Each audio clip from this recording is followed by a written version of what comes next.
Oi, gente. Para quem não me conhece, meu nome é Malu e hoje eu vou falar um pouquinho sobre as nossas sombras.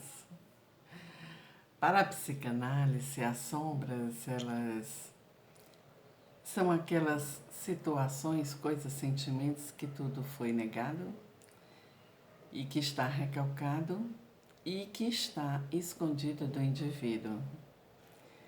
Tem o ditado que as pessoas falam muito que fulano é recalcado. E realmente todos nós, de alguma forma, temos recalque em nossas vidas. Porque todos esses sentimentos que a gente não consegue lidar, ou que a gente não consegue ver ou não quer ver, estão ali no porão da inconsciência. Todos os dias nós agimos com uma persona, ou seja, todos os dias nós colocamos as máscaras sociais e que a gente vai falando com cada pessoa, com cada situação, com determinada máscara, com determinado posicionamento, com determinada postura. E essas máscaras que nós colocamos para interagir no social com essas pessoas, que é essa persona que a gente acha que nós somos. Mas na verdade, o outro lado, que é o lado obscuro, sombrio, que não está visível para a gente, que está guardado no porão do inconsciente, que a gente esconde de nós mesmos, não somente dos outros. Mas aí você, você poderia me perguntar, mas Malu, o que isso quer dizer? É que todos nós dói, dói olhar para o nosso porão, para o nosso inconsciente. Então, fica difícil você encarar as suas dores, encarar seus sofrimentos. E para que fique tudo mais fácil, para que vocês possam entender, eu vou citar alguns exemplos. Por exemplo, uma pessoa chega e diz: "Ah, eu não sou muito ligada em dinheiro, não. Eu sou totalmente desapegada. Mas deixa eu cuidar porque eu tenho que trabalhar para ganhar dinheiro." Então, nesse caso, a voz dela fala uma coisa, que é a mente dela, mas o inconsciente dela está falando outra coisa, porque todas as atitudes delas estão aí inferidas nessa busca, nesse desejo e nessa vontade de ter muito dinheiro. Então, uma coisa é o que você tem consciência, é aquilo que você vê, é aquilo que está diante de você e que você percebe. A outra coisa é algo que está bem dentro de você e você ainda não parou para olhar e não deu luz para que você pudesse enxergar esses sentimentos e essas ações. Sabe aquelas situações em que o adulto na sociedade, perante as pessoas, ele tem que ter uma postura adulta, né? Mas quantos de nós, como adultos, nos comportamos como as crianças? Quantos de nós ainda estamos agindo como essa criança que está guardada aí nesse porão do inconsciente? E você poderia me perguntar, mas o que é que significa isso? Porque esse adulto se comportou como criança porque a criança que está escondida dentro dele, parada em algum movimento do seu inconsciente, que ela grita, que ela chora. Alberto Einstein usava 10% da sua consciência. Nós não usamos nem 5%, a maioria de nós. Então, os 95% é aquilo que está no porão do inconsciente, aquilo que está escondido de todos nós. E jamais a gente vai ter uma felicidade, um equilíbrio, sem esse autoinconsciente, sem esse autoconhecimento, com esse consciente aberto. Porque se não olharmos para isso, essas crianças, essas atitudes todas que estão escondidas, estão aí prejudicando as nossas existências. Estão inferindo nas nossas atitudes e nas nossas ações. Por exemplo, uma pessoa adulta se comporta como uma criança muitas vezes e vamos supor que esse adulto está doente, está com a ferida que infeccionou e diz: não, eu não vou no médico, eu não preciso do médico, eu vou me curar sozinho. Então, quem está falando nessa situação é o adulto ou é a criança? Claro que é a criança, porque é a criança que tem medo de hospital, é a criança que tem medo de injeção. Porque por mais que fosse incoerente um adulto nessa situação, sabe que se faz necessário ir para o hospital. Que embora aquele remédio seja amargo, ele pode curar. E que a injeção e que a picada pode doer, ainda assim ela pode salvar você. Então, quando a gente tem essas inconsciências, elas vão alterando a nossa vida.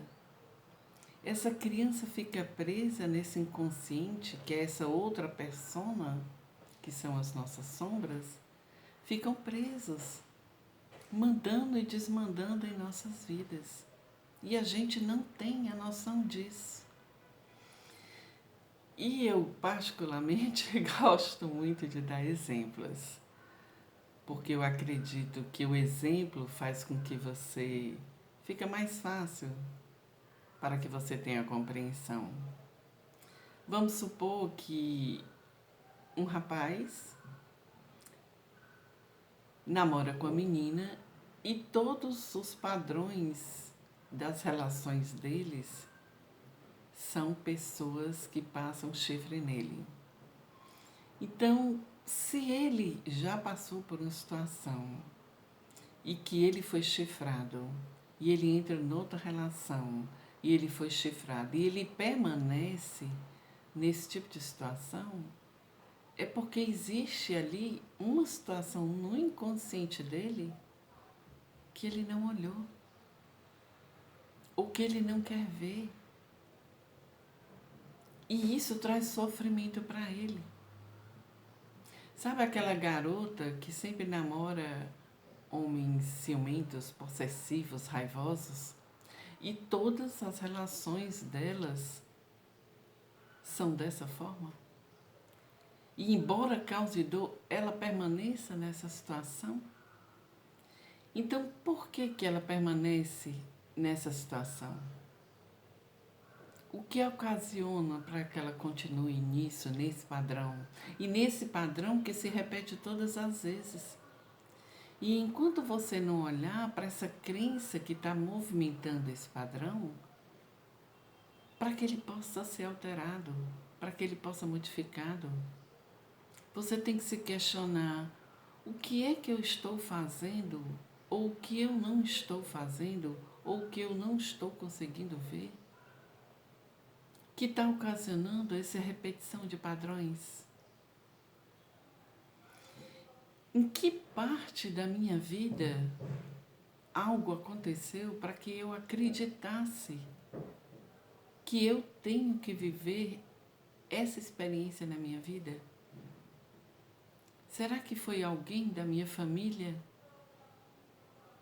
Será que foi alguma situação em que gerou isso para mim?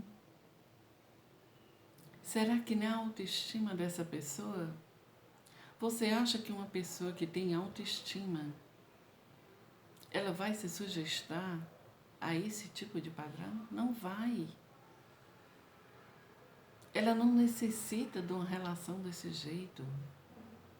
A pessoa que ama, que se olha, que se observa, ela não aceita uma situação dessa.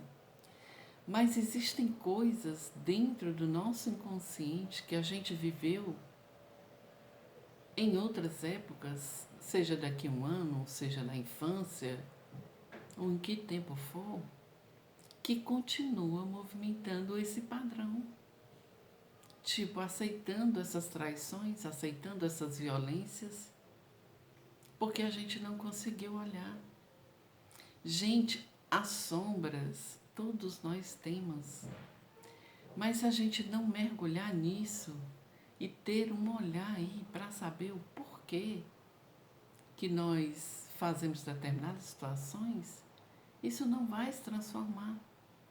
Sabe aquela situação daquela mulher que é espancada pelo marido e ela continua com ele e continua sendo espancada e sofrendo dores inomináveis? E a gente que olha uma situação dessa, nós julgamos e diz: ah, ela está nessa situação porque ela gosta de apanhar. Quantos de nós não dizemos isso? Quantos de nós não ouvimos isso? E eu pergunto para você: será que existe algum ser no universo que gosta de sofrer? Que gosta de apanhar? Que gosta de ser maltratado? Não, gente. Ninguém gosta de ser maltratado. Mas ali existe um padrão que se repete. Talvez aquela criança viu a mãe sofrendo, apanhando do marido.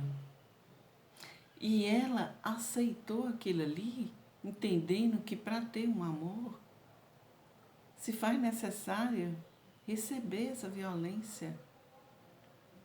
E como ela não tem, talvez, aí um discernimento, um olhar diferenciado, ela pega aquela dor do processo da mãe e internaliza. Hoje existe um processo fantástico nos fóruns da cidade aqui, na justiça, trabalhando, fazendo essa mudança desses padrões. O nome desse processo é chamado de constelação familiar. São exatamente esses movimentos que podem ser feitos para que esses padrões sejam restabelecidos. Muitas vezes você está assimilando um padrão do seu avô, dos seus ancestrais. E que você, por amor àquela pessoa, você faz aquilo que ela fazia. Mas quem está sofrendo aí dentro de você é essa criança. Sabe quando você coloca um CD e de tanto ele colocar, o CD fica com arranhões? E nesses arranhões são essas dores, são esses padrões. E a criança para naquela situação, mesmo que ela hoje seja adulta, e ela não consegue avançar. Porque ela não consegue passar dessa linha. Porque muitas vezes ela tomou essa situação achando que isso é uma forma de ajudar, de amar. E ela fica presa nisso e não consegue sair dessa situação, desse movimento. Eu vou citar aí um outro exemplo para que a gente faça uma nova reflexão. Então vamos supor que uma criança passou muita fome. Muita fome na infância. Isso gerou inúmeras dores, mas essa criança cresceu. Ela conseguiu alcançar aí uma postura empresarial. Ela hoje é renomada, ganha muito dinheiro, é muito rica. Mas ela não consegue parar de comer. Ela tem uma compulsão imensa pela comida. Ela guarda comida, ela esconde comida, ela faz todo esse movimento com cuidado, com medo de perder aquela comida. Então, nesse movimento, nesse exemplo, você acha que essa mulher que já é adulta, que já é muito competente, que já é renomada, que ganha muito dinheiro, precisaria continuar escondendo comida ou comendo compulsivamente por medo de que falte? esse alimento em sua mesa? Não, gente. Quem está nesse padrão aí é a criança. É aquela criança que passou fome. É aquela criança que seu corpo doía, que ela chorava porque não tinha um alimento. Então, até ela olhar para esse sentimento, até ela se internalizar e se questionar: se eu sou rica, por que eu tenho que continuar com medo de não ter alimento em minha mesa? Por que eu necessito ter medo de algo que não tem mais sentido? Porque eu sou bem, eu estou bem, eu tenho condições financeiras. Vocês entenderam como é que ocorre o processo? Nesse movimento, existem duas personas. A mulher adulta bem-sucedida e existe aquela criança que ainda está chorando com fome, com medo, com insegurança de que aquele alimento não venha. Então, alguns exemplos que eu estou dando é para facilitar que você compreenda o que a gente faz conosco mesmos. O que é essa autossabotagem que fica rodando esse CD, rodando como um loop e não faz com que a gente faça essa mudança. E se faz necessário.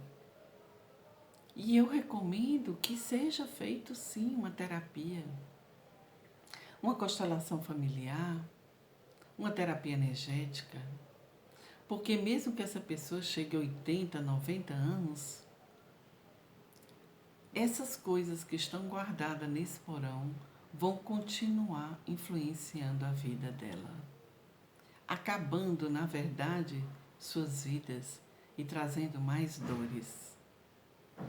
Agora eu vou falar um outro exemplo para que vocês também compreendam como é que a gente se sabota e se comporta. Por exemplo, eu vou para o meu trabalho e eu chego no meu trabalho e tem uma mulher ou um homem, sei lá quem for, colocou o carro entre duas vagas. Então, quando você chega, que a mulher está no meio dessas duas vagas, aí você desce do carro, vai atrás da pessoa e pede para que ela faça esse movimento de retirar esse carro, né, e colocar de maneira correta. Mas vamos supor que essa pessoa chegue para você e diga para você que não vai tirar, que não está afim, que está ocupado, que está ocupada. E você diz que sim, sai de perto da pessoa, pega o seu carro, acelera e taca por cima daquele carro. Aí você vai para uma delegacia e você chega para o delegado e diz: não, eu não fiz nada de errado. Eu joguei o carro porque eu pedi para ela tirar e ela não tirou. Aí eu pergunto para você, quando ela justifica na delegacia para o delegado a atitude dela, você acha que ela está correta? A pessoa não quis tirar o carro e por causa disso justifica que ela tenha jogado o carro dela em cima do outro carro? Então vocês conseguem perceber o movimento do nosso inconsciente, das nossas sombras? Ela não jogou o carro porque a pessoa não quis tirar o carro dela e colocar na posição certa. Ela jogou o carro porque ela ficou com ódio. Ela ficou com cólera. Ela desejou a vingança e ela fez a vingança dela. Então, até você ter um olhar para que você entenda que o que o outro faz é problema dele e o que eu faço é problema meu, a sua vida não vai ter uma melhora. Você não vai compreender o que você faz. Ou seja, você jogou o carro, no caso, essa mulher jogou o carro porque ela não aceitou um não. Porque ela não aceitou o desequilíbrio da outra pessoa e fez isso.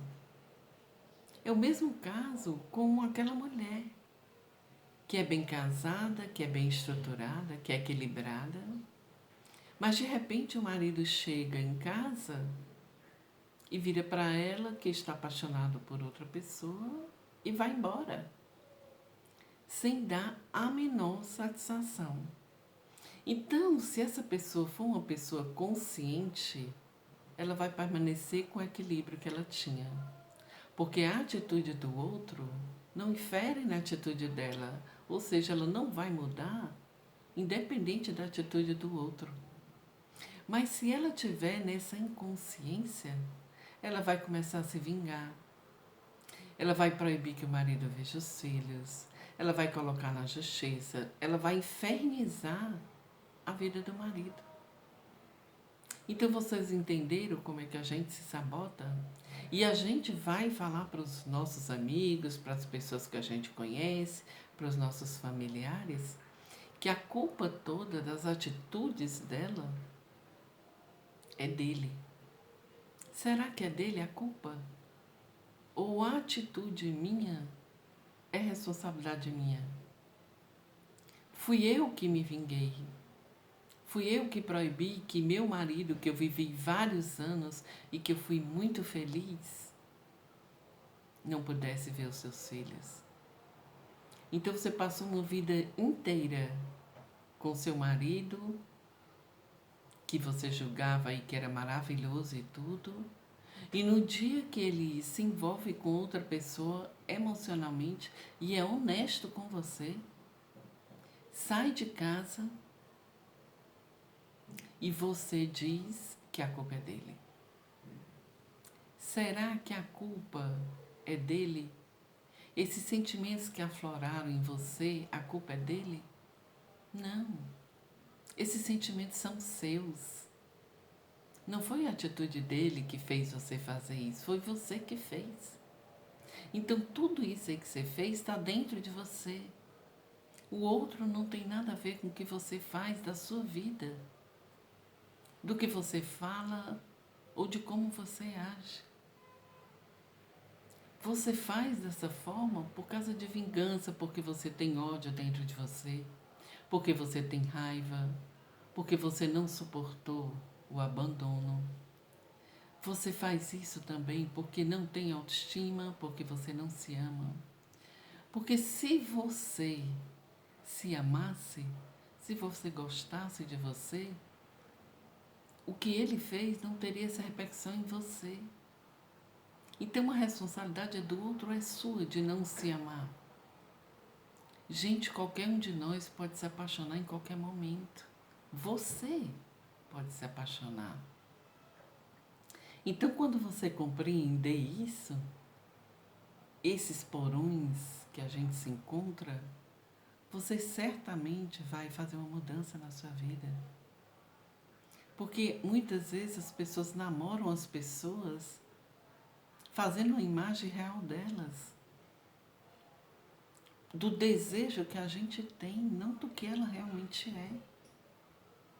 Quando você compreender que você cuidando de você e você amando você, as coisas que vão fazer para você, seja de onde vier, não vai atingir tanto você. Então, eu realmente espero que esse porão aí seja mexido, que você pegue as chaves das portas do seu porão do inconsciente, que você comece a olhar para dentro de você e descobrir, na verdade, quem é você. Porque acredite no que eu estou lhe dizendo, nós não sabemos quem nós somos. Em nenhum momento a gente tem esse olhar mais caridoso conosco mesmos. Então eu desejo muita luz para você, boas reflexões. Amor e luz. Namastê.